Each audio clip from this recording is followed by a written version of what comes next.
The day Anna Finley arrived in Caldwell, Kansas, in the spring of 1881, she stepped off the wagon with nothing but a carpetbag, a stubborn jaw, and a deed to 40 acres of land that most people in town already believed she would lose before summer was done.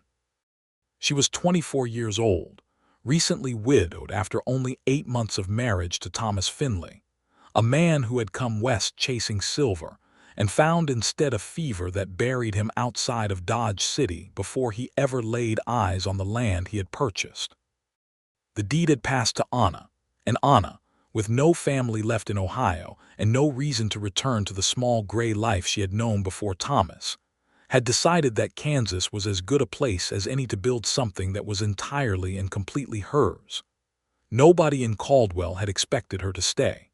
The first person she met was a round-faced woman named Ida Marsh, who ran the general store on Main Street and who looked Anna up and down with a mixture of sympathy and frank disbelief. "That the Finley parcel you holding there?" Ida asked, nodding at the folded paper in Anna's hand. "It is," Anna said. "That land is dry as a preacher's wit," Ida told her, not unkindly. "Previous fellow who tried to work it gave up after 2 seasons. You know anything about farming?" "I know enough," Anna said, "and I learned fast." Ida had pursed her lips and sold her a pound of flour, a tin of salt, and a box of matches without further argument, and that had been the beginning of it.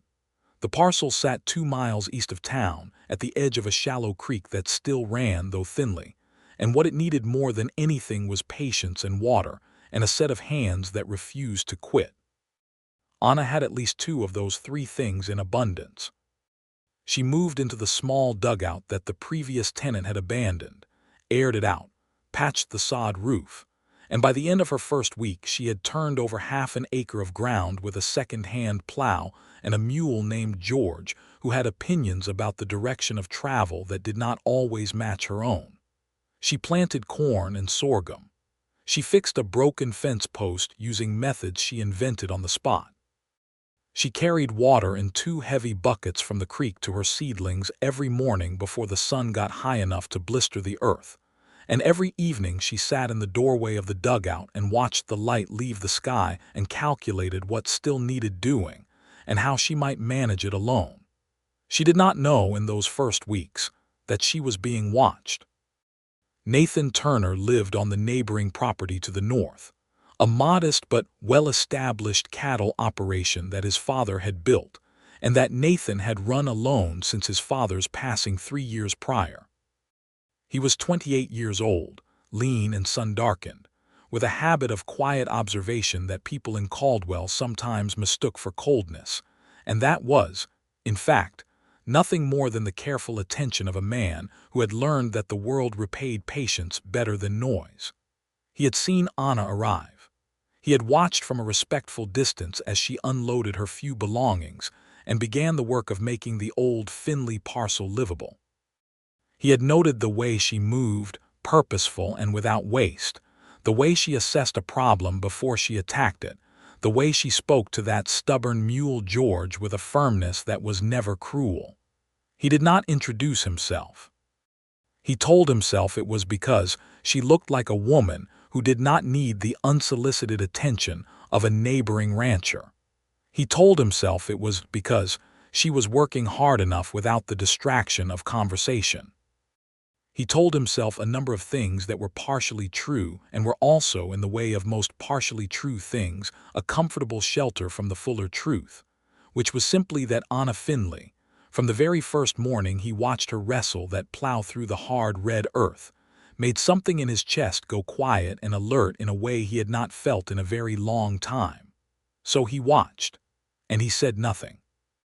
There was a well on the property line between his land and hers, a thing that had technically belonged to his father but that Nathan had never considered exclusively his, and in the 3rd week of Anna's settling in he noticed that the rope on the well's pulley had frayed almost through. He replaced it one morning before she was awake, working in the gray pre-dawn light, and was back on his own side of the fence before the sun cleared the horizon. He left no note. He was not even entirely sure why he did it except that the rope needed replacing and she would need the well. Anna noticed, of course. She was not a woman who missed details. She stood at the well the next morning, turning the new rope in her hands, looking across the fence line at the quiet operation to the north, and she filed the information away without yet knowing what to do with it. May became June, and June in Kansas brought heat that pressed down on the land like a hand on the back of the neck. Anna's corn came up slowly, unevenly, the way it would in soil that had been worked to exhaustion and was only now beginning to recover. She thinned it and she watered it and she talked to it sometimes, which she did not admit to anyone but which she found oddly useful. The sorghum did better, being hardier, and she began to think that perhaps the eastern half of her acreage should be dedicated more fully to sorghum and less to corn, which would mean replanting. She replanted. She also discovered in mid-June that the previous tenant had left a broken hand pump near the creek bank, and that if she could get it working it would save her the twice-daily bucket hauling that was wearing her shoulders down to a specific and dedicated ache. She spent 3 days trying to repair it herself, lying on her stomach in the creek mud, her dark hair pinned up under her hat, her sleeves rolled to the elbow, working through each component with a methodical stubbornness that she had inherited from her father and that had served her well in Ohio and was serving her moderately well here. On the 4th morning, she arrived at the pump to find a small bundle of replacement parts sitting beside it. A new leather seal, 2 washers of the correct size, a short piece of iron pipe that matched the diameter of the broken fitting exactly. She sat back on her heels and looked at the bundle for a long moment. She looked north. She could see at the far end of the pasture that bordered her property a figure on horseback moving among cattle. Even at that distance, something in the posture was familiar, straight-backed, unhurried, watching. She went back to fixing the pump. It worked by midday. That was the pattern of it through June and into July. Nathan Turner never crossed the fence, never spoke, never made his presence known in any direct way. But small things happened. A loose board on her fence that she had not gotten to yet was somehow tacked back into place. A bundle of extra seeds appeared on her porch step when she had run short. When a late June storm blew part of her roof in and she spent 2 frantic nights in the rain trying to patch it, she woke on the 3rd morning to find a stack of fresh-cut sod beside the dugout, already the right size as though someone had measured. She used it. The roof held. By July she had begun to look forward to discovering what the morning would bring, which was a feeling she did not entirely know what to do with. It was not dependency, she told herself firmly. She was doing the real work herself. Whatever was being left for her was assistance, not rescue. There was a difference, and the difference mattered. But she found herself thinking about the man on the horse at the edge of the north pasture more than was strictly necessary for the maintenance of a working farm. She asked about him in town.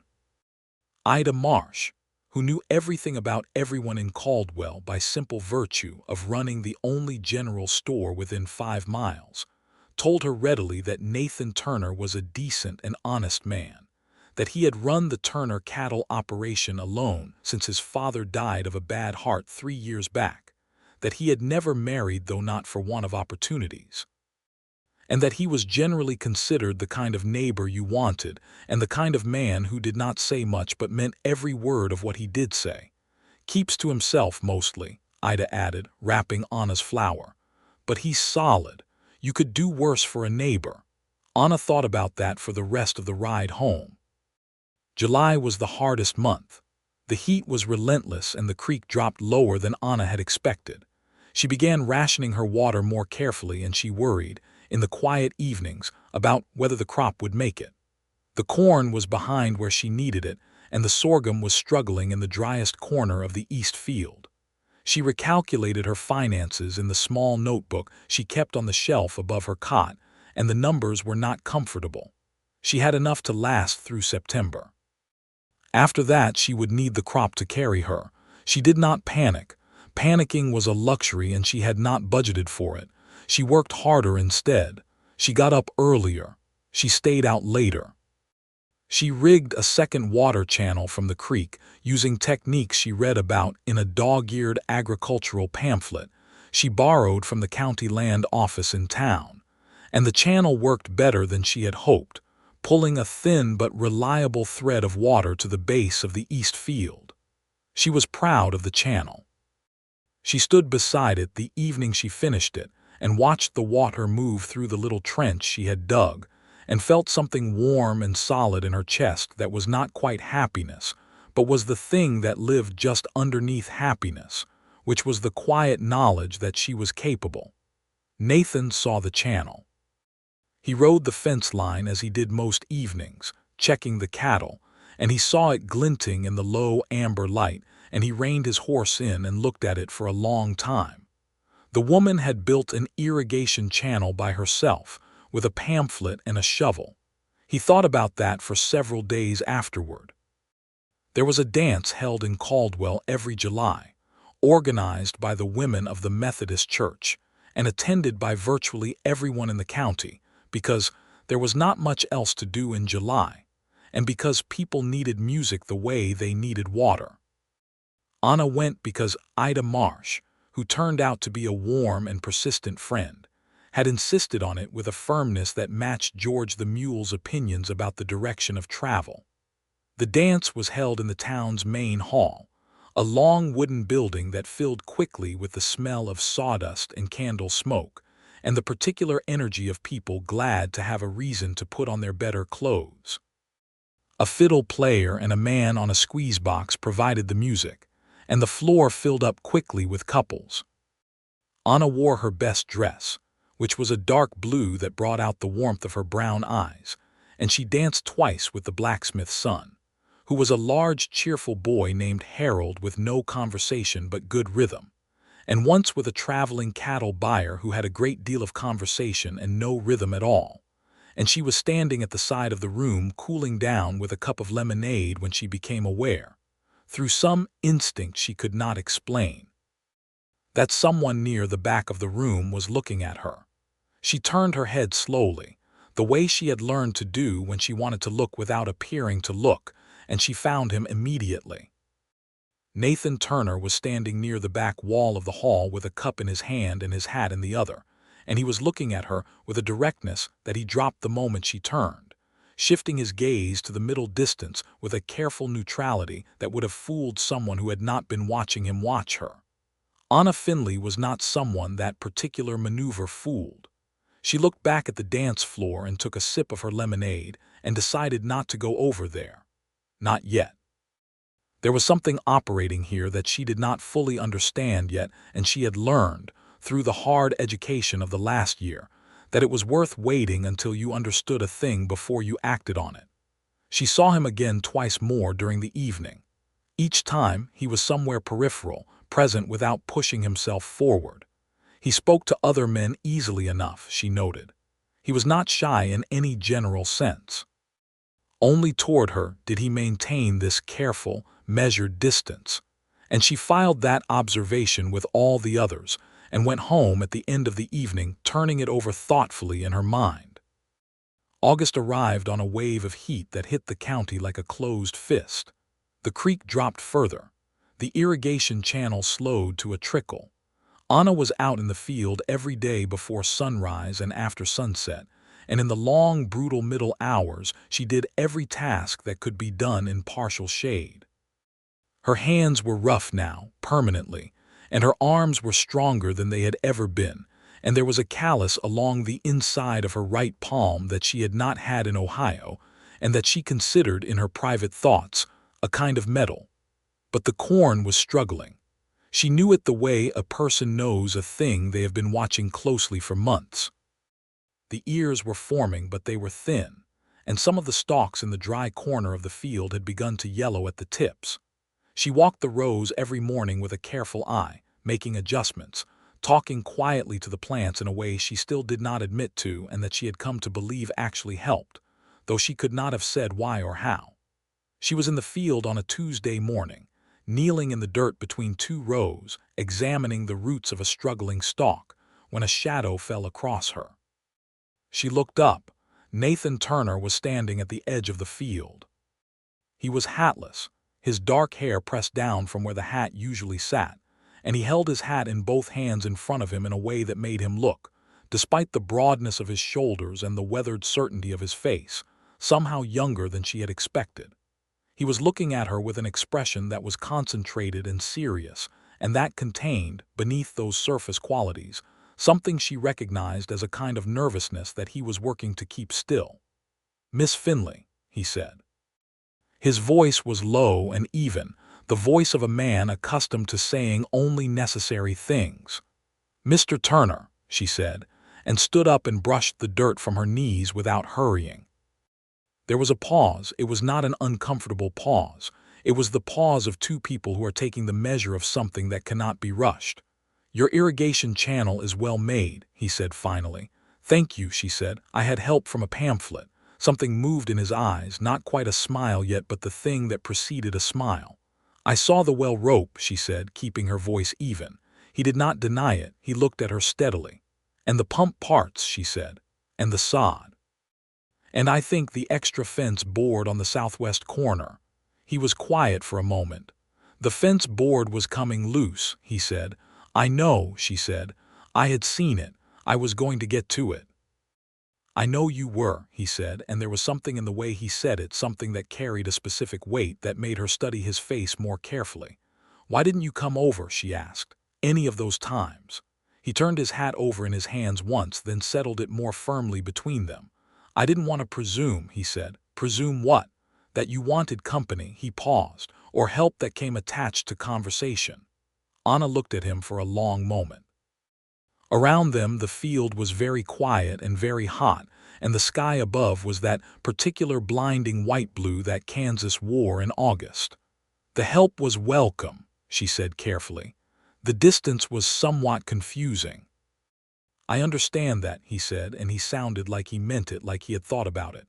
I don't always manage to say things in the right sequence." He stopped, appeared to reconsider. "I've been wanting to come over and properly introduce myself since you arrived. I didn't. I should have done it sooner. I'm Nathan Turner." "I know who you are," she said. "Ida Marsh is very thorough."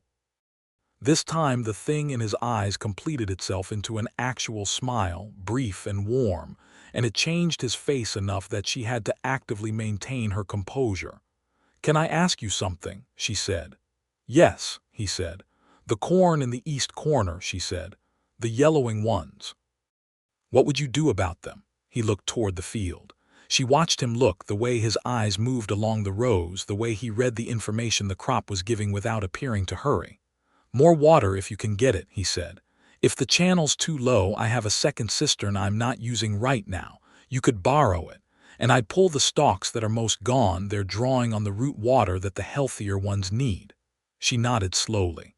This was practical. She could work with practical. "Would you show me which ones?" she asked. And that was how Nathan Turner finally crossed the fence. They walked the field together for an hour that morning, and Nathan pointed out which stalks were past saving and which ones needed water and which ones, to her pleased surprise, were actually stronger than they looked. He did not take over. He stood back when she made decisions. When she asked his opinion, he gave it directly and without decoration, and when she disagreed with him, he listened to her reasoning without dismissing it. And once, regarding the timing of a second watering in the afternoon heat, he allowed that she was probably right. Anna Finley had not expected that. She did not let the surprise show on her face, but she felt it. They went over to the cistern together, Nathan leading his horse, Anna walking beside him on the dusty path between the two properties. He showed her how to work the transfer valve, and she memorized the mechanism in one pass, which he noticed, and the corner of his mouth acknowledged it without making a production of the fact.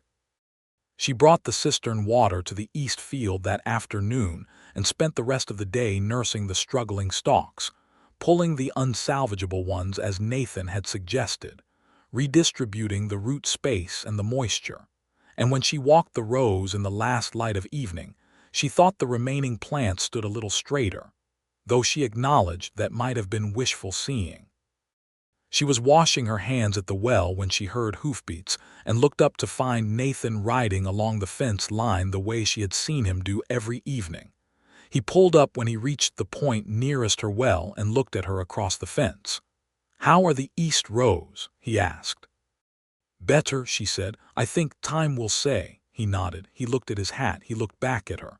"I'll be driving into Caldwell Thursday morning for supplies," he said. "If you need anything brought back, I'm going that way."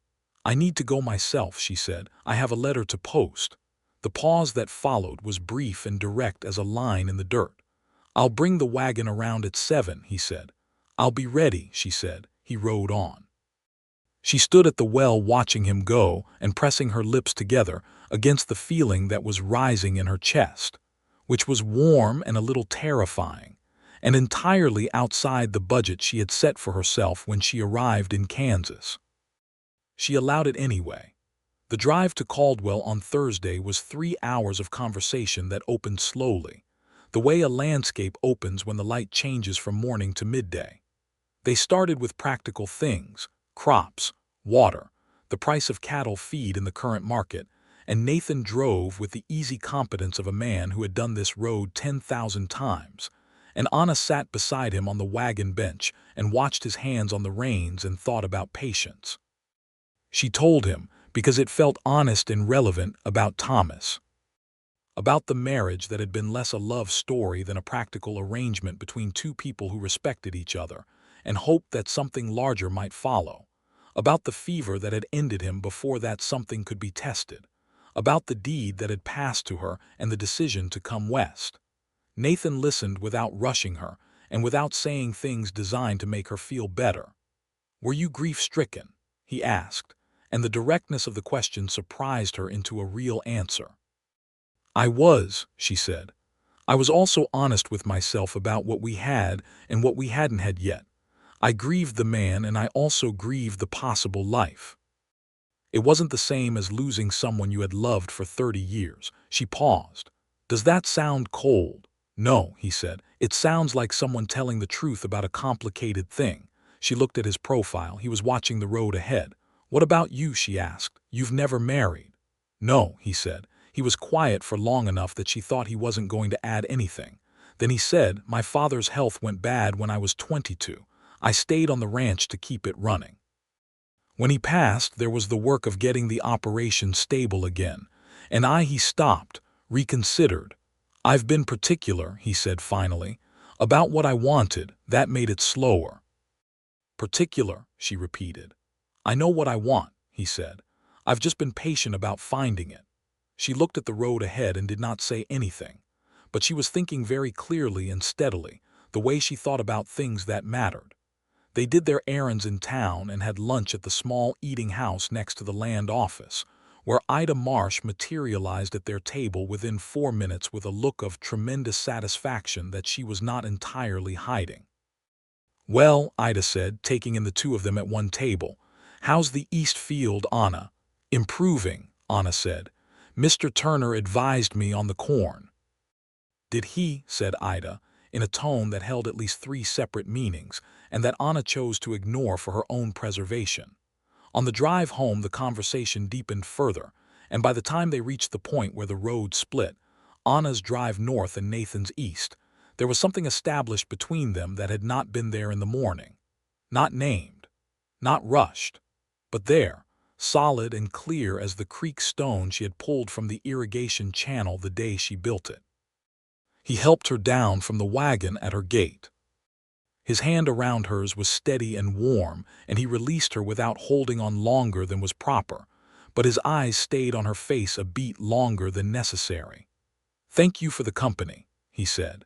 "Thank you for the ride," she said.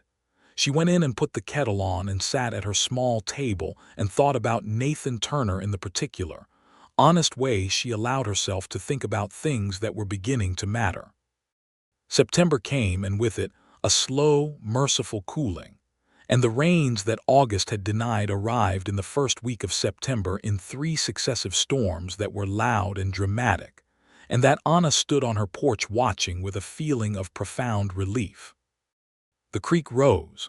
The irrigation channel ran full. The East Field, the stubborn, battered, difficult East Field, straightened up and made something of itself at last, And when Anna walked the rows on the morning of September 8th, she stopped at the first healthy ear she found and held it in both hands, and felt something so strong in her throat that she had to stand still for a full minute before she could continue. She had done this. It was imperfect and it was hard-won, and some of it was still fragile and all of it was hers. Nathan came by that afternoon. He had developed a habit of coming by in the late afternoons, ostensibly to check on the water level of the shared well or to return a borrowed tool. And Anna had developed a habit of having coffee on by 4 o'clock, and neither of them had said explicitly that these were things they were doing for each other's sake, but both of them knew it clearly. He walked the east field with her.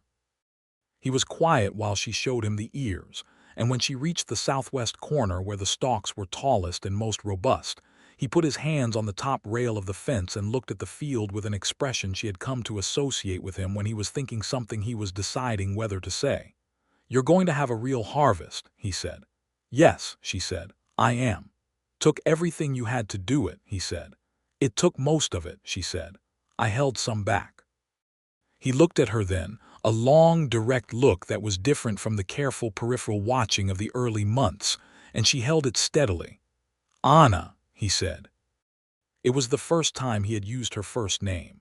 Not Miss Finley, but Anna, said in his low, even voice in the afternoon light with the field behind them and the sky turning its first slight gold. "Yes," she said. "I watched you work this land all summer," he said. "I watched you rebuild the roof and fix the pump and build that channel and fight for every row." He stopped, came back to it. "I watched you for a long time before I said anything. I've been trying to work up to saying it since the morning you arrived." "I know," she said. "I've wondered about it." "I needed time," he said. "I needed to be sure I wasn't just," he exhaled. "There's a difference between admiring someone's capability and knowing what you feel about the person. I wanted to know the difference before I spoke." She was quiet, listening with all of herself. "I know what I feel," he said. "I've known it for a while now. I just needed courage to say it straight." Anna looked at him in the September afternoon, this quiet, careful, patient man who had watched over her without intruding and given help without demanding gratitude, and who had, she realized, been trying to love her honorably from before she even knew his name. "Say it straight then," she said softly. "I'd like to court you," he said. "Properly.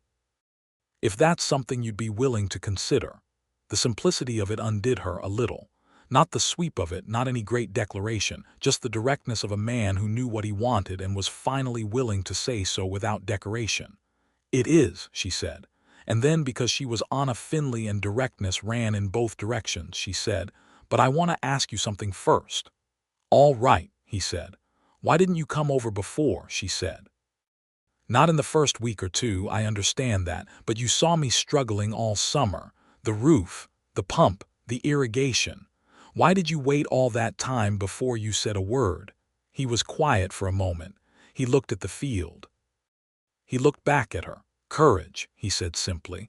"I needed courage. Every morning I would think, today I'll go over, and then I'd think about all the ways it could go wrong, that you'd think I was presuming, that you'd see me as one more person who thought you couldn't manage alone, that you'd look at me the way I didn't want to be looked at." He paused. "The helping was easier. I could do something for you without the risk of the conversation. The conversation required more of me." She looked at him for a long time. "You are a ridiculous man," she said, but her voice was so warm when she said it that it couldn't have been taken for anything but what it was. "Yes," he agreed. She laughed. It was the first time she had laughed properly, the full, unguarded kind, since she had arrived in Kansas, and the sound of it surprised both of them. The courtship that followed was, like everything else about Nathan Turner, careful and unhurried and full of a seriousness that was not humorlessness but something more like reverence. He came by 4 times a week and they walked the property together, and he met George the mule, and George, who had opinions about most things, evidently had a positive one about Nathan, which Anna noted and filed accordingly.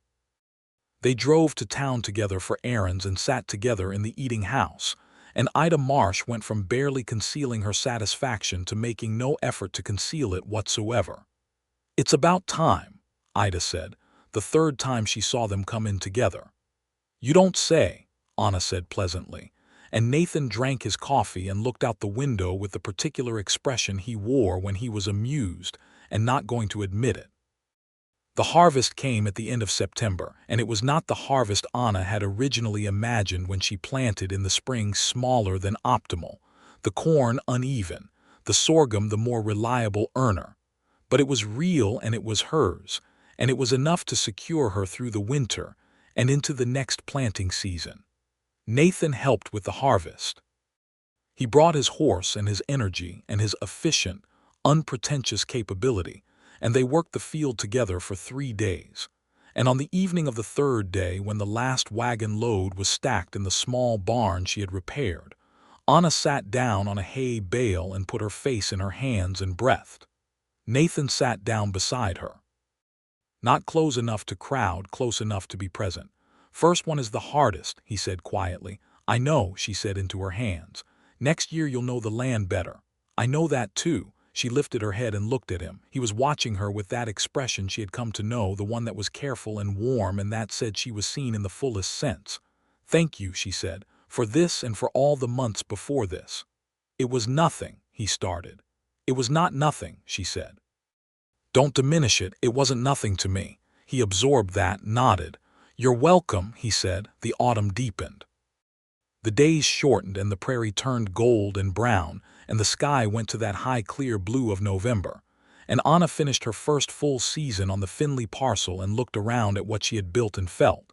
For the first time since she had stepped off that wagon in spring, not just capable but settled. She was here. She was staying. Nathan Turner was part of the reason for that feeling, and she had stopped pretending otherwise even to herself. He kissed her for the first time in October, on the porch of the dugout in the early evening, after a conversation that had wandered from crop planning to childhood to the particular quality of Kansas autumn light, which they both agreed was unlike any light in any other season. He had paused in the middle of saying something and looked at her, and she had looked back and he had leaned in and kissed her, quiet and certain, with none of the fumbling of someone who wasn't sure if they should. She kissed him back without hesitation. When they separated, she kept her eyes closed for one extra second, just to hold the feeling, and when she opened them he was looking at her with an expression of such open, unguarded feeling that it stopped her breath. "I should have come over sooner," he said. "You're here now," she said. They went on like that through the October and into November, the courtship deepening and becoming, over time, something so comfortable and so essential that the days Nathan didn't come by felt distinctly emptier, like a room missing its furniture. They argued sometimes, because they were both people with strong convictions, and neither one had the habit of backing down from things they believed, and the arguments were often about practical things: how to manage the east field in the spring, whether the dugout should be extended or a proper cabin begun, what to do about George's increasingly specific opinions about working after noon.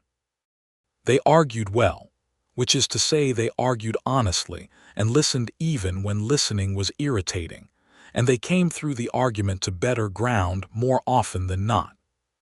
Nathan had a small library, books he had read himself, and that his father had read before him, and he began lending them to Anna with the unself-conscious generosity of someone who does not think twice about sharing the things he loves. She read them in the evenings beside her lantern, and returned them with her opinions carefully formed, and the conversations those opinions generated were some of the best of her life, long and warm and full of the specific pleasure of two minds that enjoyed matching against each other. By November she understood that she was in love with Nathan Turner the way you understand a thing that has been true for a while, and that you have simply been circling toward acknowledging. She told him on a cold, clear Wednesday when he had come by to help her repair the fence on the south side of the property, where a post had rotted through. They were working together in the cold, their breath making small white clouds, and Anna drove the new post into the ground with 3 clean swings of the mallet and said, without looking up from her work, "I love you, Nathan." He was quiet for long enough that she looked up. He was looking at her with the full force of his attention, hat in hand, standing completely still in the November air, and his expression was one she had not seen on his face before, entirely open, every careful reserve gone. "I love you too," he said. "I've loved you since about the 2nd week of May." "That's when you replaced the well rope," she said. "Yes," he said. She laughed, and he laughed, and it was a warm and wonderful sound to make in a cold field in November. And when he crossed the distance between them and took her face in his hands and kissed her, she thought that this, exactly this, was what all the patience had been for.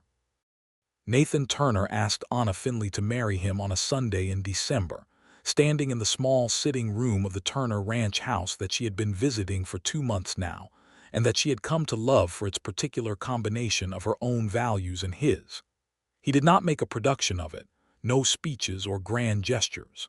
He took a ring from his vest pocket, a simple gold band that had been his mother's, and held it out and said, "I would like to spend the rest of my life with you, Anna. Everything about you, including the parts that are hard. That's the most honest proposal I've ever heard," she said. "I'm the only person who's ever proposed to you," he pointed out. "And you're still the most honest," she said. She said yes.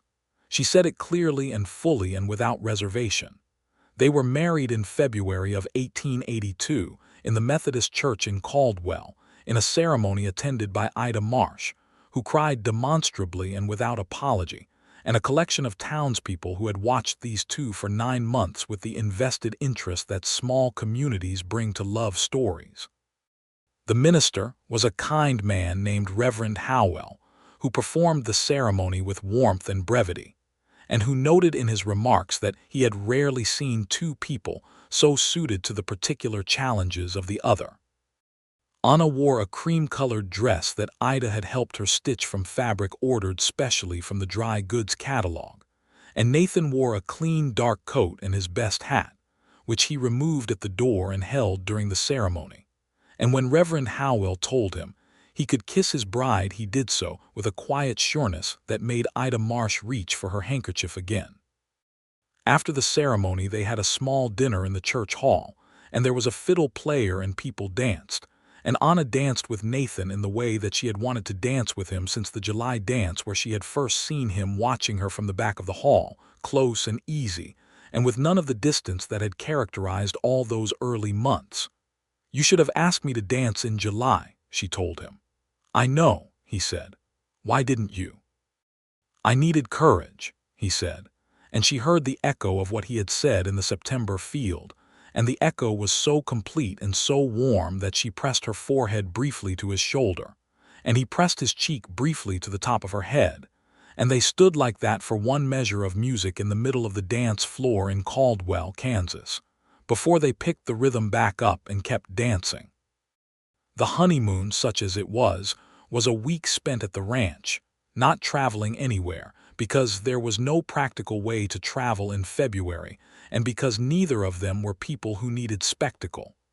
What they needed was time, uninterrupted, together. Time to learn each other fully in all the ways that the courtship had circled around with proper distance. Time to establish the particular grammar of a shared life. They established it well. The ranch house, Nathan's house, became their house without ceremony or difficulty.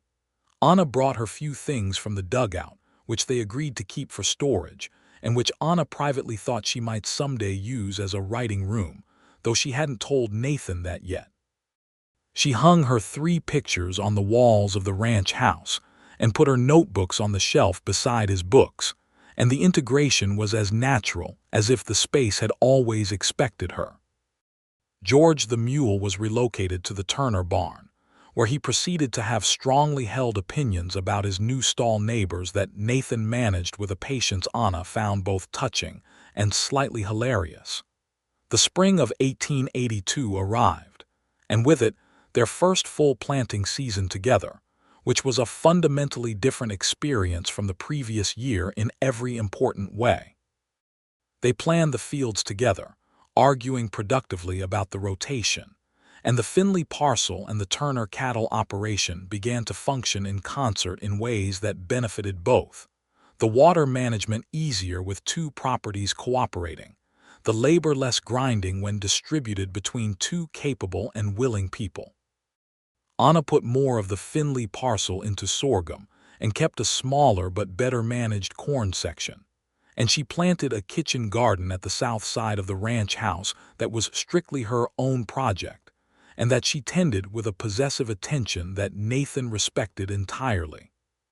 He brought her a packet of seeds from an order catalog in April, varieties she had mentioned wanting to try, and set them on the kitchen table without comment, and she found them after lunch and looked at him from across the room. "You remembered," she said. "I remember everything you tell me," he said.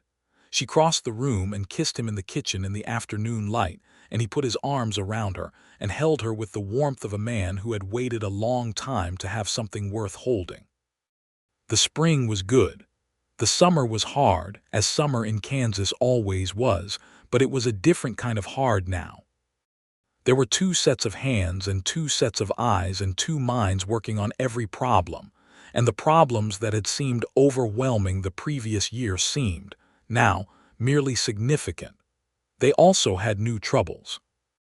A drought in June that lasted 3 weeks sent the creek low again, and a neighboring rancher named Dale Prout, who had never much liked the idea of a woman operating land alone, and who liked even less the idea of that land being absorbed into the Turner operation through marriage, began making noises about the property line on the west side of the Finley parcel, claiming that a survey error put 2 acres of Anna's land inside his boundary.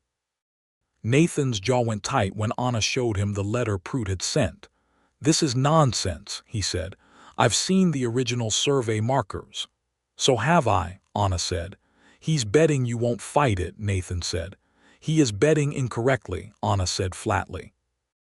They went to the county land office together, Anna with her deed and her records, and Nathan with the knowledge of the survey markers, and the precise and detailed memory of property lines that came from having lived adjacent to this land for his entire life. The land office clerk, a careful young man named Mr. Wallace, who took his job seriously, spent 2 hours with their documents and the county survey maps, and at the end of it told Prout's representative that the claim had no merit and the existing boundary markers were correct and registered. Prout did not push the matter further. Whether this was because of the land office ruling or because of the look Nathan Turner had given him at the conclusion of the meeting was not entirely clear, but the silence that followed was absolute and permanent. Walking out of the land office, Anna tucked her documents back into their case and said, "I could have handled that myself." "I know you could have," Nathan said, holding the door for her. "I wanted to be there." She looked at him. "There is a difference," she said carefully, "between being there and doing it for me." "I know," he said. "I was there, you did it." She studied him a moment and then nodded once, satisfied. "Good," she said. They had their first significant argument that summer, not about the Prout business but about money. Nathan had received an offer from a cattle buyer that was above the current market rate, contingent on selling 40 head immediately, which would reduce his breeding stock below the level he and Anna had planned for. Anna thought he should hold out for a better offer on a smaller number. Nathan thought the immediate liquidity was more valuable than the strategic hold. They argued about it over supper, and then, after supper, and Anna made her case with the same methodical precision she brought to everything, and Nathan made his case with the stubborn certainty of a man who had run this operation for 3 years and trusted his instincts. They went to bed without resolving it, and in the morning Nathan came to the kitchen table where Anna was reviewing her notebook and said, "I ran your numbers again. You're right about the breeding stock." She looked up. "And you're right about the immediate payment," she said. "We could sell 25 and keep the breeding numbers intact." He blinked. "I didn't think of 25. Neither did I last night," she said. "I thought of it this morning." He sat down across from her. 25, he said. 25, she agreed. He sold 25 cattle at the good rate and kept the breeding stock at plan levels, and the compromise served them well, and Anna made a private note that this was what good partnership looked like and that she intended to maintain it carefully. By autumn of 1882, Anna was pregnant. She knew it in September the way she had known the East Field was struggling, through close, honest observation of a system she was learning. She told Nathan on a Thursday evening after dinner, sitting across the kitchen table from him, and his face went through several rapid transitions, beginning with surprise and ending at something so openly joyful that it made her eyes sting. "When?" he asked. "Spring, I think," she said. "March or April if I'm reading it right." He got up and came around the table and took her hands and looked at her with that expression she had never quite gotten used to and hoped she never would. "Are you happy about it?" He asked because he always asked the question that mattered rather than the one that was easier. "Deeply," she said, "and terrified." "Those aren't incompatible," he said. "No," she agreed. "They are not." She went to see a doctor in Caldwell, a steady older man named Dr. Benson, who delivered half the babies in the county and who told her she was in excellent health and to keep eating well and to come back monthly, and that everything appeared to be progressing correctly. Nathan told Ida Marsh, because not telling Ida Marsh was not really an option, and because Anna had told him he could. Ida Marsh was at the ranch within 24 hours with a basket of food and a length of soft flannel, and a look of such warm delight that Anna found herself hugging the woman with a fierceness that surprised her.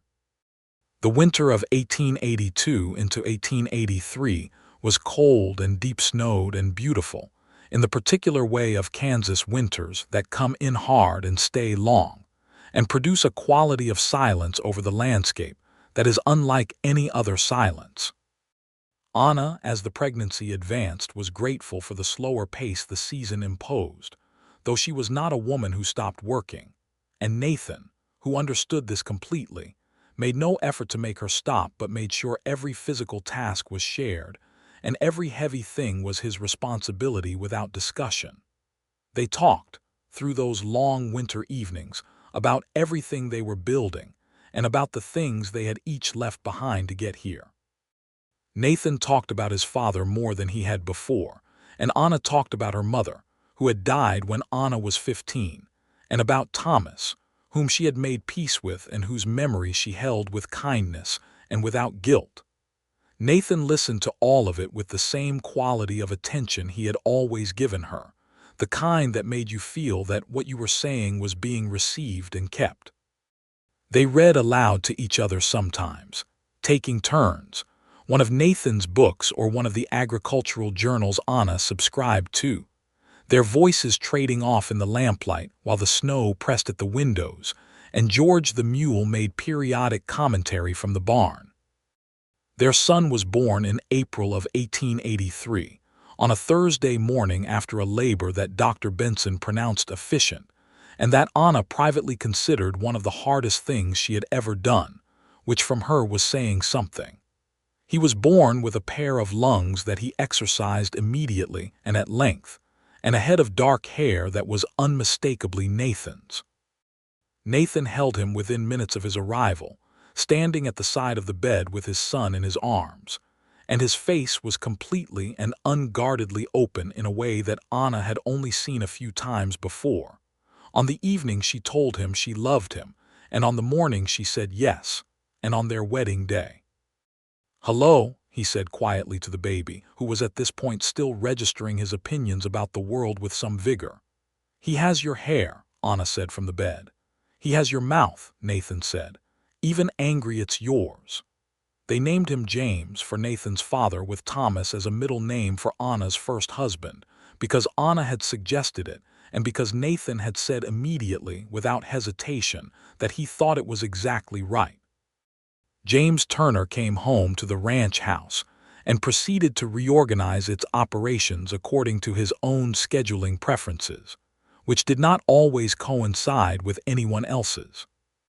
Nathan, who had been the steadiest and most patient of men in his adult life, revealed himself to be equally patient in the specific context of an infant who had decided that 2 in the morning was an excellent time for a conversation. And Anna, lying in the dark listening to Nathan walk James slowly up and down the hall, felt a love that was different from but continuous with everything she had felt before, something larger and more permanent.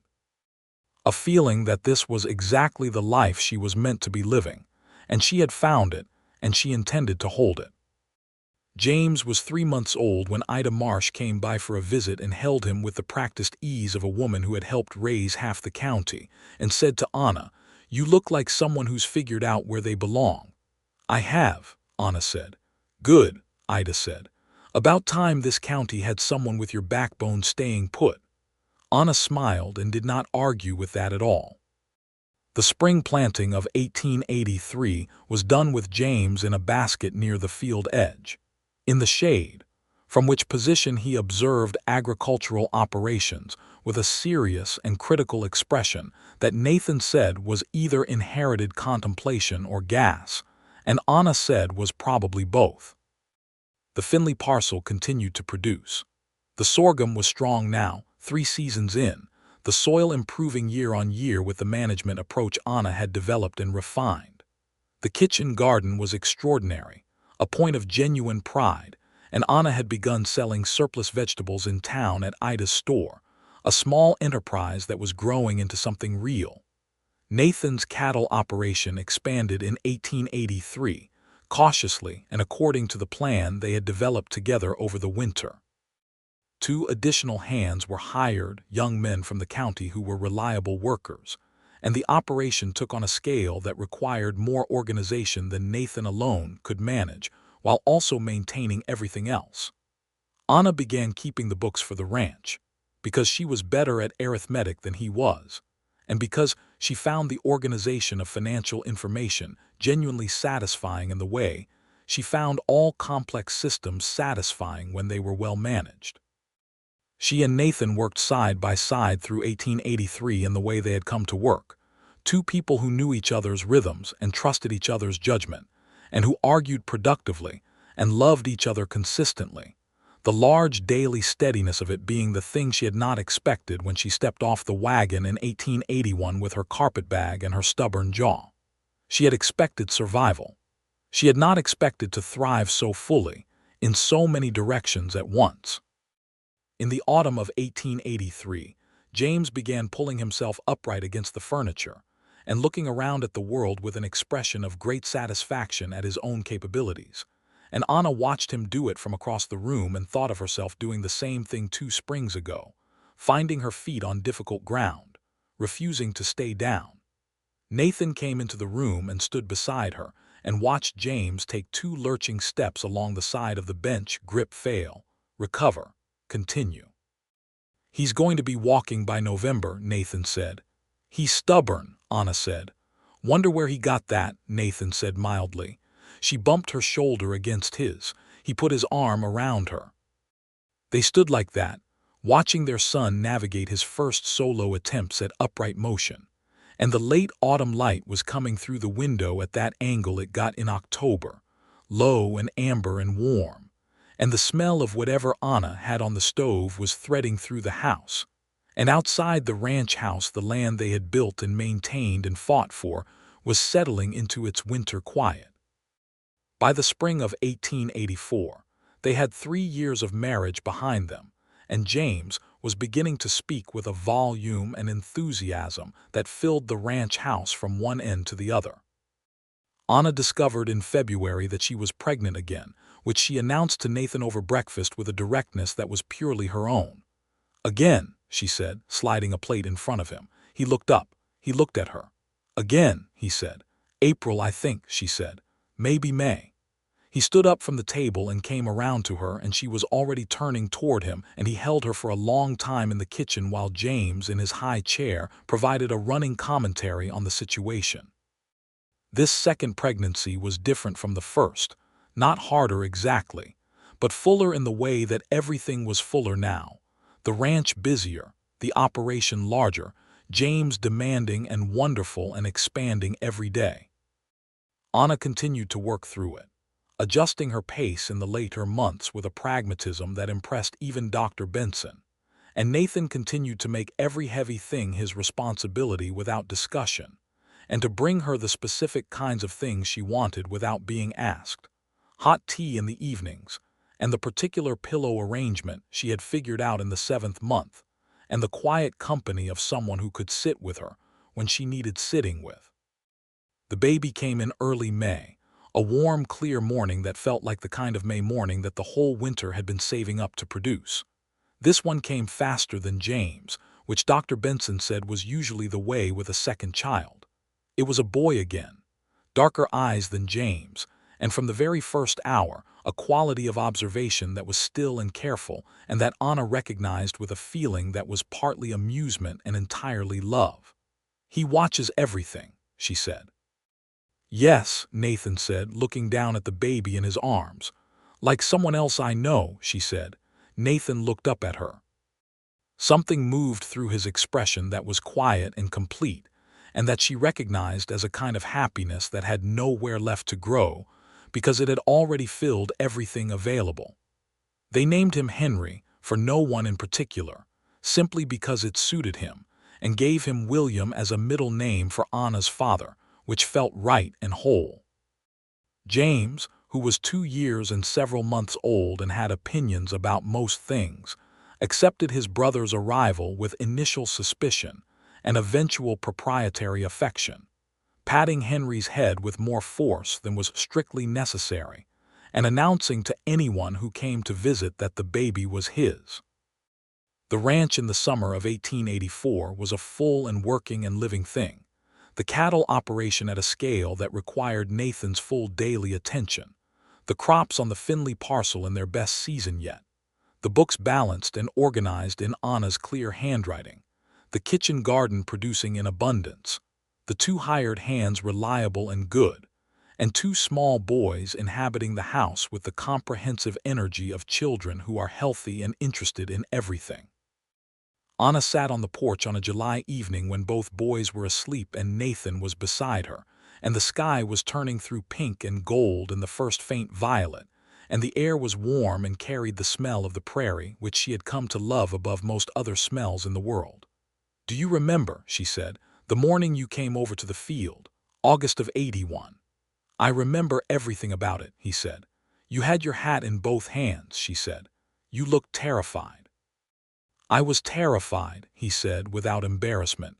"It was the first kind thing that morning," she told him. "Seeing that you were terrified, it made you more real." He turned to look at her. The sky was doing remarkable things behind him. "I watched you for 4 months before I crossed that fence," he said. "I'm still embarrassed about how long it took." "Don't be," she said. "You came when you had the courage for it. That was the right time." He reached over and took her hand, and she turned hers to hold his. "Would you have come to me?" he asked. "If I'd kept waiting," she thought about it honestly, the way she always thought about things that mattered. "Eventually," she said, "I was watching you too." He laughed, which was still one of her favorite sounds, low and surprised and warm. "Why didn't you come over?" he asked. "I was waiting to understand what I was feeling," she said. "And then I was waiting to see if you had courage." She paused. "You did." They sat on the porch until the sky went fully dark and the stars came out over Kansas in that quantity that never stopped astonishing her, that particular abundance of light that the open sky held in reserve until the sun was gone. "I am grateful," Nathan said, very quietly, to the night in general or to her, "for every day of this." "So am I," she said. They were quiet together, the silence between them the comfortable kind, the kind built up over 3 years of daily life, over arguments and agreements and mornings and evenings, and the particular shared exhaustion of planting seasons, and the particular shared satisfaction of harvests. The autumn of 1884 brought a letter from Ohio, from Anna's cousin Margaret, who was the last remaining member of Anna's family in the East, and with whom Anna had corresponded sporadically. Margaret wrote to say that she was thinking of moving west and asked if Anna might have any advice. Anna wrote back 3 pages. She told Margaret about the work and the heat and the hardness of the first season when you were learning the land and learning yourself at the same time. She told Margaret about the community in Caldwell, about Ida Marsh, who would give you practical help and warm company in equal measure. She told Margaret about the spring after a hard winter, when the prairie turned green with a speed that still surprised her, and the creek ran full, and the fields that had been bare and frozen were suddenly full of potential again. She told Margaret that the West was not easy and was not gentle and would require everything she had, and that in her experience, everything you put into it came back to you compounded. She did not write, though she thought it, that the best thing she had found here was not the land or the harvest or even the hard-won proof of her own capability, though she treasured all of those. The best thing was the man who had watched over her through a full season from a respectful distance, who had helped her without taking over, who had waited until he had the courage to speak, who had spent 3 years being exactly the partner she had not known she needed, and who had given her 2 sons and a kitchen garden, and a library of shared books, and the specific daily grace of being truly known. She sealed the letter and gave it to Nathan to post on his next trip to town. He came home that afternoon with a new length of rope for the well, because the old one was beginning to fray, and a packet of the seed variety she had been wanting to try in the kitchen garden, and a piece of peppermint candy each for James and Henry, who received these with the jubilation appropriate to the occasion.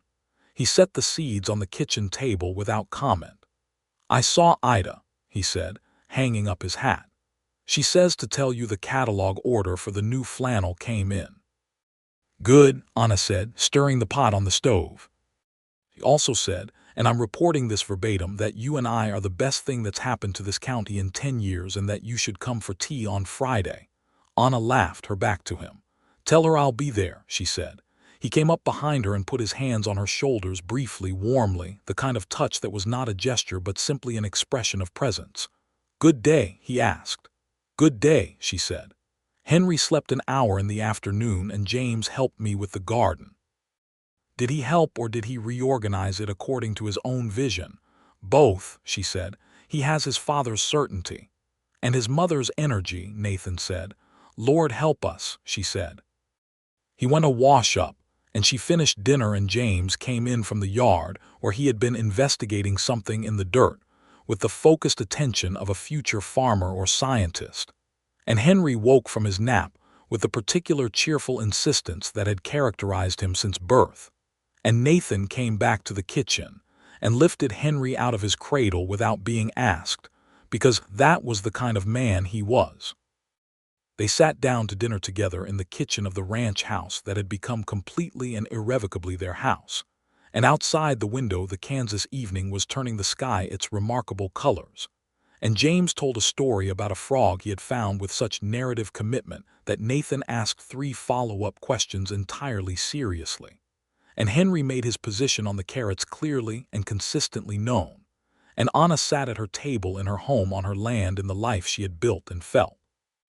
From the center of herself outward, the full and steady weight of everything she had.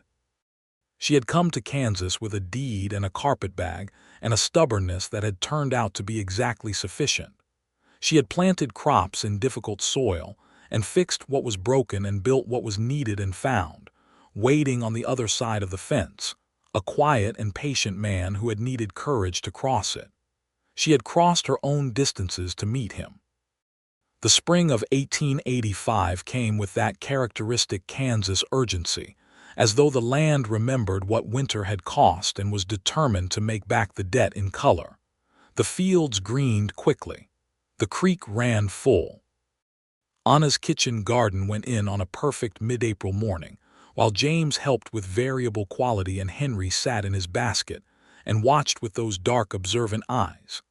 Nathan was checking the north fence line when he spotted Anna in the garden, kneeling in the dark turned earth, and he stopped his horse and watched her for a moment in the way he had watched her since the very beginning, with that quality of complete attention that was, in him, a form of love. She looked up because she always knew when she was being watched, a sense she had developed in the first months without quite realizing it, and she shaded her eyes and looked across the field at him. He raised a hand. She raised one back. He rode on. She went back to her planting. Later that evening he told her he was thinking of extending the north pasture fence to bring in the back 40 that had been lying fallow, and what did she think? She thought it was a good idea with a caveat about the water access, and he thought her caveat was well taken, and they modified the plan to account for it. And by the time the lamp was turned low, they had a solid plan for the spring expansion that they were both satisfied with. She fell asleep with her head on his shoulder, and he lay in the dark listening to the house settle around its sleeping family, and thought about what it meant to be a man who had everything he needed. The summer of 1885 brought a rare thing to Caldwell, a traveling show that set up for 2 days at the edge of town, with a genuine theater wagon and a troupe of performers who did juggling and a dramatic rendition of a scene from Shakespeare, and a woman who played the piano in a way that the county had not heard before. Anna and Nathan took James, who was 3.5 and who responded to the juggling with a kind of silent, wide-eyed wonder that was the most still Anna had ever seen him, and left Henry with Ida Marsh, who had appointed herself the boy's unofficial grandmother with an authority that no one had contested. They sat on the bench together, watching the performance, and James sat between them and leaned against Nathan's arm, and at one point reached up and took hold of Nathan's hand without taking his eyes off the jugglers. And Nathan looked down at his son's small hand in his large one, and then looked up at Anna across the top of James's head. She looked back at him. Whatever passed between them in that moment was not words, and did not need to be. In September of 1885, Anna received a letter from her cousin Margaret, who had taken her advice and relocated to a town in Nebraska Territory. Margaret wrote that she had arrived safely, that the land was hard and the weather harder, and that she had met an extremely stubborn rancher who had opinions about everything, and who she was currently arguing with about the property line, but who was, she admitted in the last paragraph, also the most interesting person she had met west of the Mississippi. Anna read the letter twice and then read the relevant part aloud to Nathan. He shook his head slowly, the smile happening in his eyes before it reached his mouth. "The West has a way," he said. "It does," she agreed. The harvest of 1885 was the best they had. 4 years of careful management had transformed the Finley parcel into genuinely productive land, the sorghum robust, the kitchen garden overflow being sold regularly through Ida's store, and developing a small reputation in the county for quality. Nathan's cattle operation was stable and profitable, and the books showed a 4-year trend that was solidly upward. On the evening after the last of the harvest was brought in, Anna and Nathan walked the fields in the fading light the way they had walked them the very first time, the morning he crossed the fence in August of 1881. They walked without hurrying, the way they did most things now, with the ease of people who had learned that the good moments reward the attention you give them. 4 years, Nathan said. 4 years and 2 children and the best sorghum in the county, Anna said. Ida says the best sorghum in 2 counties, he said. Ida is biased. Ida is accurate, he said. Those are different things. She stopped walking and turned to look at the field, the long rows in the last amber light, the land that had been dry and exhausted when she arrived, and that was now deep and worked and yielding, and she thought about the woman who had stepped off the wagon in 1881 with a deed and a carpetbag, and about everything that woman had not yet known was waiting for her. Nathan came to stand beside her. "What are you thinking?" he asked. "That I'm glad I stayed," she said. He was quiet for a moment. The light was doing what Kansas light did in September evenings, going deep gold and warm. "So am I," he said. She took his hand and they stood at the edge of the field they had built together, watching the season end and the next one waiting to begin. And behind them, the ranch house held their sons and their books and their life, the whole complete and settled and continuing thing of it. And ahead of them the sky was enormous and full of color and going dark by slow degrees. Anna Finley Turner, 28 years old, with calloused hands and a flourishing farm and a man beside her who had needed courage but had found it, felt the particular peace of someone who has built the exact life they meant to build, on ground they chose for themselves, beside a person who had been worth every season of patient waiting. The stars came out over Kansas. The land was quiet. Everything was exactly as it should be.